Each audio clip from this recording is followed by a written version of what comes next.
নমস্কার বন্ধুরা, আমার জগা খিচুড়িতে তোমাদের সবাইকে স্বাগত জানাই। বন্ধুরা, আজকে আমার রেসিপি পাতলা মাছের ঝোল। এই যা গরম পড়েছে, এই গরমের মধ্যে কিন্তু হালকা পাতলা মাছের ঝোলের সাথে অল্প একটু ভাত হলেই যথেষ্ট। আর এই গরমের মধ্যেও হালকা পাতলা খাবারটাই আমাদের সকলের খুব ভালো লাগে। তাহলে চলো কিভাবে আমি এই পাতলা মাছের ঝোলটা বানাচ্ছি দেখে নাও।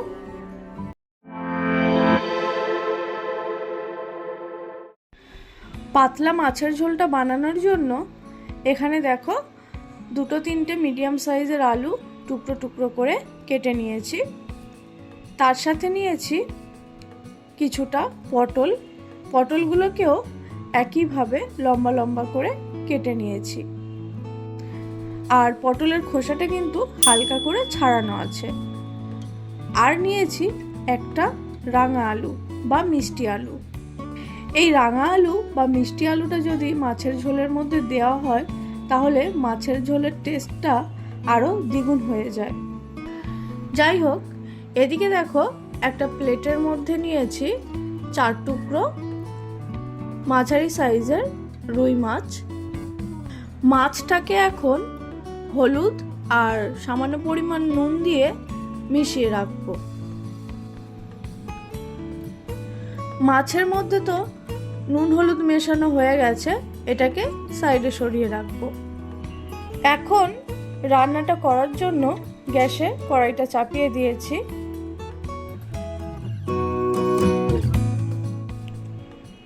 কড়াইয়ের মধ্যে দিয়ে দেব 2 টেবিল চামচ মতো সর্ষের তেল।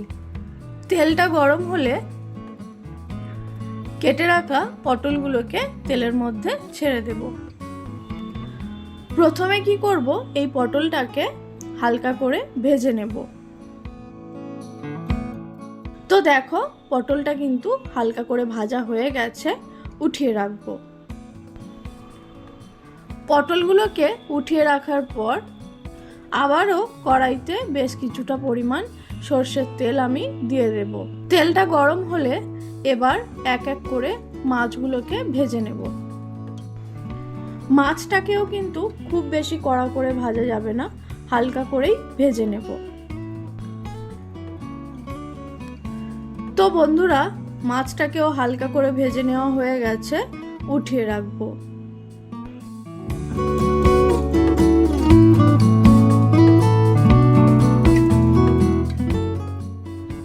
এবার আমি কড়াইয়ের মধ্যে যতটুকু তেল বেঁচে আছে তার মধ্যে দিয়ে দেব সামান্য পরিমাণ 5 ফোড়ন।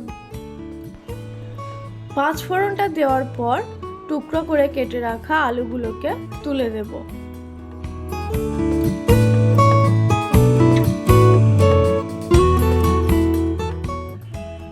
আলুগুলোকেও বেশ কিছুক্ষণ ভেজে নিয়েছি। তোমরা দেখতেই পাচ্ছ আলুগুলোতে সুন্দর একটা কালার চলে এসছে। এবার এর মধ্যে দিয়ে দেব একটা ছোট সাইজের টমেটো বাটা, দেব 1 টেবিল চামচ মতো জিরে বাটা, দেব স্বাদ মতো নুন, আর দেব হলুদ গুঁড়ো ও লঙ্কা গুঁড়ো। ব্যাস, এই মাছের ঝোলটার মধ্যেই কিন্তু এই কটাই মশলা যাবে, আর অন্য কোনো মশলা দিতে হবে না। মশলাগুলোকে দেওয়ার পর আলুটার সাথে মশলাটাকে খুব ভালোভাবে কষাতে হবে, যাতে মশলাগুলোর যে কাঁচা গন্ধটা আছে সেটা চলে যায়। তো বন্ধুরা, মশলাটা কষাতে কষাতে একটু তলায় লাগছিল, সেই জন্য সামান্য জলও দিয়ে দিলাম। জলটা দেওয়ার পর আরও একটুখানি কষাবো, যাতে মশলার থেকে তেলটা ছেড়ে যায়। এখন দেখো আলু আর মশলাটা খুব ভালোভাবে কষানো হয়ে গেছে। এবার এর মধ্যে ভেজে রাখা পটলগুলোকে তুলে দেব। পটলটাকে দেওয়ার পরেও আরও একটুখানি নাড়িয়ে চাড়িয়ে নেব। এবার দিয়ে দেব এর মধ্যে পরিমাণ মতো জল। জলটা দেওয়ার পর খুব ভালোভাবে সব কিছুকে মিশিয়ে নিয়ে ঢাকা দিয়ে এটাকে কিছুক্ষণ ফুটতে দেব। বন্ধুরা, ঝোলটাকে কিছুক্ষণ ঢাকা দিয়ে রান্না করার পর দেখো এখন সুন্দরভাবে ফুটে গেছে ঝোলটা। এই সময় এর মধ্যে ভেজে রাখা মাছগুলো দিয়ে দেব। মাছটা দিয়ে একটুখানি মিশিয়ে নিয়ে আবারও ঢাকা দিয়ে দেব। এবার ঢাকা দিয়ে আরও 4-5 মিনিট মতো রান্না করে নেব, যাতে সব কিছু খুব ভালোভাবে সিদ্ধ হয়ে যায়। আরও কিছুক্ষণ রান্না করার পর ঢাকনাটা আমি খুললাম। তোমরা দেখতেই পাচ্ছ মাছের ঝোলটা আমার কিন্তু প্রায় হয়ে এসছে। এবার সব কিছুকে নাড়িয়ে চাড়িয়ে দেখে নেব যে আলু টালু সিদ্ধ হয়েছে কিনা। হ্যাঁ দেখো বন্ধুরা, আলুটা খুব ভালোভাবে সিদ্ধ হয়ে গেছে। এখন আমি কি করব, মাছের ঝোলটার মধ্যে যে রাঙা আলুটা আমি দিয়েছিলাম সেই রাঙা আলুটাকে নিয়ে খুন্তির সাহায্যে খুব ভালোভাবে ঘেঁটে দেব।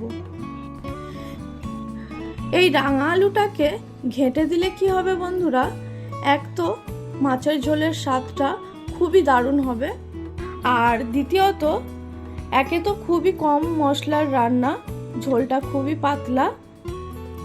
রাঙা আলুটা ঘেঁটে দেওয়ার ফলে ঝোলটাও একটু ঘন হবে। তাহলে রাঙা আলুটাও আমি মাছের ঝোলের মধ্যে ঘেঁটে দিলাম। এবার মাছের ঝোলটা কিন্তু আমার একদম রেডি। চলো এটাকে একটা প্লেটে উঠিয়ে নিই। তো বন্ধুরা, আমার আজকের এই পাতলা মাছের ঝোলের রেসিপিটা তোমাদের কেমন লাগলো অবশ্যই কমেন্ট করে জানিও।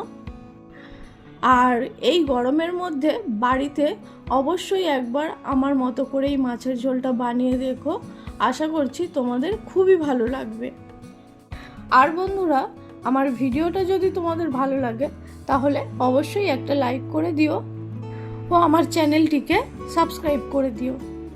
আজকের মতো এই পর্যন্তই রাখছি, দেখা হচ্ছে পরের কোনো এক ভিডিওতে। ততক্ষণের জন্য টাটা।